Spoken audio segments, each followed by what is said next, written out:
Bom dia, galera. Eu sou o Mestre Altino. Estamos iniciando aqui a nossa transmissão, nosso primeiro vídeo do nosso canal, atendendo pedidos, muitos amigos, muitas pessoas. Até é difícil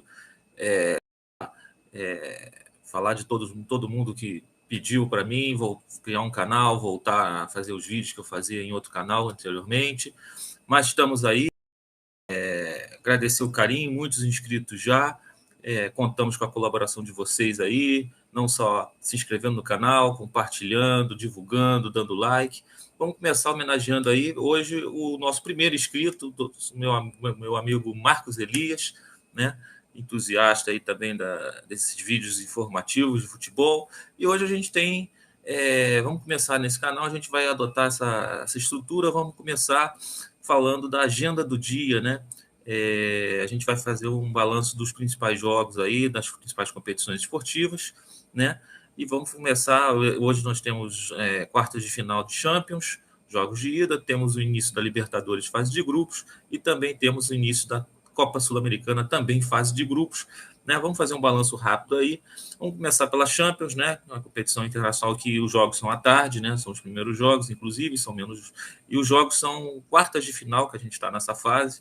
Né, jogos de ida, temos o primeiro confronto entre Benfica e Liverpool, jogo que será disputado em Portugal, né, o confronto, o Benfica bicampeão da Champions, né, o último título em 62, foi bicampeão em 61, 62, já faz bastante tempo que o Benfica chegou ao título, contra um Liverpool com 6 conquistas, né, um time com mais peso, com mais tradição, mais história na competição europeia, o último título deles em 2019, naquele ano fantástico do Liverpool, que depois veio até, inclusive, disputar um Mundial contra o Flamengo. Né. Um jogo aí interessante, que o Liverpool é favorito, sem dúvida nenhuma, né, o Benfica até chegou muito mais longe do que se imaginava, viveu aquela crise da época do Jorge Jesus, né, muito contestado. O Jesus acabou saindo, entrou o Nelson Veríssimo. O Benfica ainda conseguiu avançar na fase anterior, né, passou surpreendentemente ali pelo Ajax e conseguiu chegar agora numa quarta de final contra o Liverpool. A tarefa é mais difícil, né, e vai ter que ter um bom resultado jogando em casa para poder colher alguma coisa lá, tentar um milagre lá na Inglaterra. Bom, o segundo jogo também hoje é o jogo de duas equipes que ainda não têm títulos na Champions. Né? Curiosamente, as duas já foram vices, né? Um confronto de dois vices.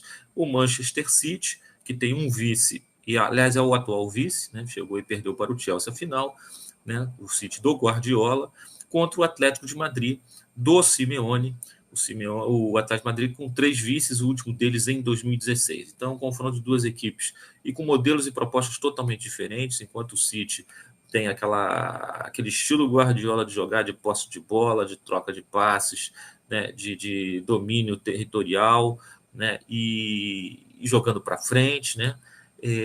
O Atlético de Madrid tem a cara do seu treinador Simeone naquele jogo mais de marcação, um jogo mais físico, reativo, jogando por uma bola, muito forte normalmente no jogo aéreo.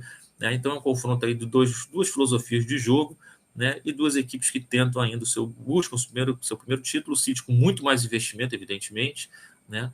E com um treinador com muito mais nome, o Guardiola, que é a referência aí para muitos. Né? Um jogo interessante, primeiro jogo na Inglaterra, o City é favorito nesse jogo, tem que buscar uma vantagem para ir para a Espanha mais tranquilo, né? E o Atlético de Madrid certamente vai buscar um empate, tentar segurar o City para tentar, no jogo de volta, jogando em casa, no seu estilo, achar um gol salvador, um gol de classificação. Então, em termos de Champions, temos isso. Vamos para a Libertadores. Libertadores, nós temos 6 jogos hoje, inclusive, 3 brasileiros estreando. Vamos começar falando dos brasileiros. O Atlético Paranaense, campeão da Sul-Americana, estreia na Venezuela contra o Caracas.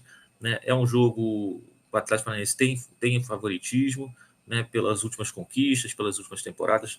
Continua o Atlético Paranaense naquela filosofia de, no estadual, não dar muita atenção ao estadual, então usa uma equipe alternativa, não chegou à final do Paranaense, né? E agora a competição começa realmente, de fato, a temporada para o Atlético Paranaense, um jogo lá na Venezuela. O Caracas é a maior equipe venezuelana, é uma equipe que às vezes cria alguma dificuldade, né? Chegou a incomodar no ano passado também, criou algumas dificuldades para equipes brasileiras. Então é um jogo que o Atlético Paranaense tem que ter cuidado, é favorito, e deve conseguir um bom resultado. Bom, o outro brasileiro estreia hoje também, estreia fora de casa também. Aliás, os 3 brasileiros estreiam fora de casa. O Corinthians joga lá na Bolívia, na altitude, contra o Always Red. Um clube que joga na maior altitude do mundo, né? A cidade de El Paso, ainda maior, mais alta ainda do que La Paz, é uma loucura. O Internacional no passado passou aperto lá e perdeu o jogo. Falta oxigênio, falta ar. É uma coisa um pouco meio dramática ali, né? Nessa questão do jogo, né? Sobre o aspecto físico, né? O time do Corinthians é um time que foi muito qualificado da temporada passada para essa, né? Trouxe bastante jogadores experientes, com qualidade, mas é um time que pode ser visto como um time um pouco envelhecido, né? Você tem Renato Augusto, você tem Paulinho, você tem William, você tem, enfim, uma série de jogadores aí que foram contratados, Juliano, né? Tem o Gil já na zaga, que já estava lá, o Fagner é veterano, tem o Jô, tem o goleiro Cássio. Então, assim, o Fábio Santos lateral. Então, o Corinthians tem um time experiente, com conquistas dentro do Corinthians, com história, mas é um time que tem uma faixa de idade um pouco elevada. Num jogo com altitude e com esse problema de pulmão, de perna e falta de oxigênio, pode se tornar um jogo perigoso para o Corinthians. Vamos ver como é que o técnico do Corinthians vai encarar o português, né, que chegou agora essa temporada. Não deve ter muito conhecimento da questão da altitude, isso não é um problema na Europa, os técnicos estrangeiros têm essa dificuldade. O Jesus, quando passou no Flamengo, também não conhecia muito esse fenômeno, né? O Abel Ferreira também ainda no início pensou um pouco de dificuldade. O técnico do Corinthians também vai ter que enfrentar esse fantasma da altitude e vai ter que escalar uma equipe que seja capaz de enfrentar esse desafio. É claro que o Corinthians é muito melhor que o Always Red, é claro que é favorito, mas tem esse aspecto extracampo aí, que é um fator de dificuldade. A gente nunca sabe como é que os jogadores reagem, né? Tem jogador que não sente nada, tem jogador que sente muito na altitude. Vamos ver então como é que é a estreia do Corinthians. Corinthians com um título de Libertadores em 2012, buscando o bicampeonato. Bom, o terceiro brasileiro que estreia é o Flamengo, Sporting Cristal e Flamengo no Peru. Flamengo um bicampeão da América, a última conquista em 2019. Né? Chegou na final do ano passado e perdeu para o Palmeiras lá em Montevidéu, na busca do tricampeonato. É o jogo. Saíram até notícias hoje já dizendo que o jogo está em risco de não acontecer, existe um problema lá de decretação de estado de sítio lá no Peru. Enfim, vamos aguardar, mas a princípio está marcado o jogo. O Sporting Cristal é uma equipe grande do Peru, tradicional, mas o futebol peruano caiu muito no nível de doméstico de clubes. Né? A seleção conseguiu ir na última Copa, vai para disputar a repescagem esse ano, para a Copa desse ano também tem alguma chance, mas em termos de futebol doméstico, os clubes peruanos caíram demais, financeiramente eles não têm capacidade de investimento e de encarar os clubes dos demais países, Paraguai, Chile, Argentina, Brasil, Uruguai. Né? Os jogadores peruanos não ficam lá muito tempo, vão para o exterior, a questão financeira enfraquece demais o mercado doméstico, e os clubes peruanos, inclusive os grandes, não costumam fazer boas campanhas nas últimas temporadas, não avançam muito nas competições, tanto em Sul-Americana como Libertadores. Vamos ver como é que vai ser aí, o Flamengo numa certa crise, numa crise proveniente aí já da perda do tetracampeonato, uma crise entre o elenco e os jogadores, há um desgaste natural do elenco do Flamengo, que já vem desde 2019, são 3 anos já envelhecidos, alguns jogadores já não estão rendendo mais o que já renderam, a torcida vai perdendo a paciência, né, cria-se essa expectativa, enfim, há investimentos, o Flamengo precisa chegar nas competições como protagonista e vencer, né, e fica essa expectativa aí, o português Paulo Souza tendo que administrar essa crise. Vamos ver como é que vai ser a estreia do Mengão lá no Peru hoje, se acontecer, se as autoridades peruanas permitirem o jogo acontecer diante desse estado de sítio. Bom, e além disso, temos ainda mais 3 jogos, né, na Libertadores, né, que não envolvem clubes brasileiros, mas tem jogos interessantes. Para começar, o Olímpia e Cerro Porteño, um jogo extraordinário. Eu confio, os 2 grandes paraguaios se enfrentando, caíram no mesmo grupo no sorteio. Né? O Olímpia com três conquistas de Copa da Libertadores, a última delas em 2002. O Cerro ainda não conseguiu nenhuma. Aliás, sequer chegou à final. Né? O Cerro nunca ganhou a Libertadores, nem chegou à final. Né? Então, um confronto interessante aí, de rivalidade. certamente um jogo pegado, com muita catimba, com muita violência, com muita entrega e briga, né? E inaugurando aí o primeiro jogo desse grupo aí, o jogo entre os paraguaios. Outro jogo interessante, que muita gente vai ficar ligada também, é lá na Colômbia, o Deportivo Cali, um time tradicional da Colômbia, que costuma, de vez em quando, incomodar, contra o Boca Juniors argentinos, né? O Boca Juniors da Argentina tem 6 conquistas, mas a última delas só foi lá em 2007, já fazem 15 anos. O Boca Juniors realmente chegou a dominar os anos 2000, início dos anos 2000, na Libertadores, com várias conquistas em sequência. Quando não conquistava o título, chegava ali nas semis, né, era vice, fazendo sempre boas campanhas, mas já tem um bom tempo que o Boca Juniors entrou num certo processo de decadência financeira, de perda de investimento e de capacidade técnica para disputar as competições como disputava antes, né? Vamos ver se o Boca esse ano vem melhor. A Argentina passa por uma crise aí financeira grande, né? Depois da pandemia, os clubes argentinos dependem muito da bilheteria. Lá o futebol ainda tem a questão da bilheteria, teve muito tempo de jogos sem jogos ou jogos sem público, né? Isso afetou muito os cofres dos times argentinos. E o Boca vai ter esse jogo difícil, não é uma estreia fácil. O Deportivo Cali é um time tradicional da Colômbia, costuma incomodar, costuma dar trabalho. E vamos aguardar aí, vamos ver como é que vai ser a estreia do Boca Juniors, sempre uma atração na Libertadores. E para fechar o último jogo da Libertadores, temos na Argentina o Colón de Santa Fé contra o Peñarol do Uruguai. O Peñarol, outra equipe tradicionalíssima do futebol sul-americano, campeão do mundo, já ganhou 5 vezes a Libertadores, mas também ficou muito distante. A última conquista do time uruguaio ficou lá em 1987. O futebol uruguaio também carece dessa situação.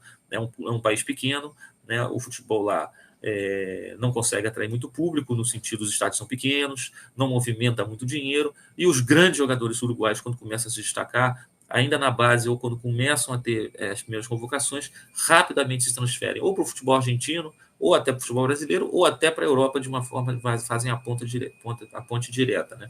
Então o futebol uruguaio também sofre uma crise interna. O futebol doméstico do Uruguai não consegue reter os seus bons jogadores. Normalmente tem jovens valores ali e alguns veteranos que já fizeram sua carreira na Europa que retornam para encerrar sua carreira, ou por amor ao clube, ou por querer retornar e morar no seu país de origem, enfim. Vamos ver como é que vem aí o Peñarol, jogando um jogo difícil, sempre confrontos entre argentinos e uruguaios não são fáceis, de muita catimba, muita rivalidade, e vamos ter lá esse jogo lá em Santa Fé. Colón é uma equipe média, vamos dizer assim, da Argentina, sem muita tradição, mas recentemente, há poucos anos atrás, fez uma final de Sul-Americana, até perdeu para o Independente Del Valle por 3-0, essa final lá no Paraguai, né? E chegou nessa final. Mas é uma equipe que sem muita tradição. Vamos ver, o Peñarol é favorito para conseguir um bom resultado aí, mesmo fora de casa. E para terminar, vamos para a Sul-Americana. Temos 5 jogos na Sul-Americana, né? Inclusive 3 brasileiros estreando, né? Vamos começar pelos brasileiros. O Santos enfrenta o Banfield da Argentina. O Santos, que não vem bem, já vai desde a outra temporada. O Santos vem sofrendo o enfraquecimento do elenco, questões financeiras, a incapacidade de investimento, tendo sempre que vender jogador, muita crise financeira. O Santos esse ano foi muito mal no Campeonato Paulista, começou mal a temporada, brigou inclusive para não cair para a Série B.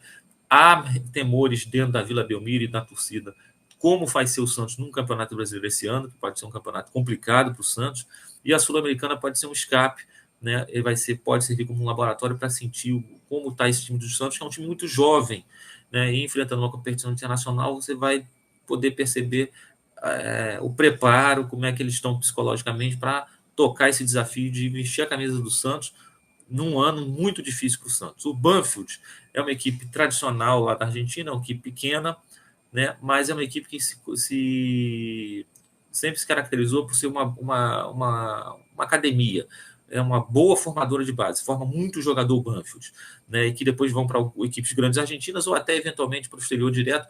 Um grande jogador argentino que foi feito no Banfield foi o Zanetti, né? Um ícone aí jogou na Inter de Milão há muito tempo, né? Na seleção argentina, um dos que mais vestiu a camisa da Argentina. É um jogador identificado, feito no Banfield, e o Banfield teve sempre essa característica de formar jogadores, mas não retém, não consegue segurar, inclusive. Então é um jogo de 2 equipes que têm na sua força a divisão de base, mas o Santos é uma equipe grande, com peso, com história, com conquistas, mas num momento difícil, e o Banfield aí na sua história ali, no seu patamar tradicional. jogar na Argentina é sempre difícil. Vamos ver como é que o Santos vai encarar esse jogo aí, que é um importante pela Sul-Americana. Outra equipe que joga estreando o equipe brasileira é o Ceará. Esse joga em casa. O Ceará contra o Independiente da Argentina, o grande Independiente de Avejaneda, que tem 2 conquistas de Sul-Americana, a última delas em 2017, numa vitória contra o Flamengo, inclusive, né? Foi uma conquista em cima do Flamengo no Maracanã.